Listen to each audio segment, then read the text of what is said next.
सांगली जिल्ह्यातील वाळवा तालुक्यातील ऐतवडे बुद्रुक परिसरात गुरुवारी रात्री 9 वाजण्याच्या सुमारास भक्ष्याच्या शोधात बाहेर पडलेला बिबट्या विहिरीत पडल्याची घटना घडली आहे। ऐतवडे बुद्रुक येथील शेतकरी आप्पासो निमगोंडा पाटील शिरोटे यांच्या विहिरीत हा बिबट्या पडला होता। आज सकाळी मोटार चालू करण्यासाठी आप्पासो शिरोटे हे विहिरीवर गेले असताना त्यांना बिबट्या विहिरीत पडल्याचं निदर्शनास आलं।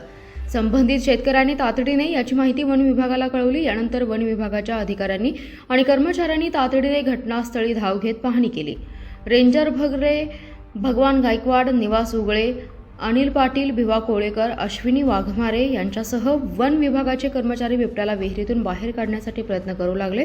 बिबट्याला बाहेर काढण्यासाठी मोठा पिंजरा आणण्यात आला होता। विहीर खोल असल्याने पाण्याच्या पातळीवर एका कोपऱ्यात बिबट्याने आसरा घेतला होता। वन विभागाच्या अधिकाऱ्यांनी दोरीच्या सहाय्याने त्याला काढण्याचे प्रयत्न केले, पण त्याला यश आलं नाहीये। बिबट्याला बाहेर काढण्याचे काम सुरू आहे।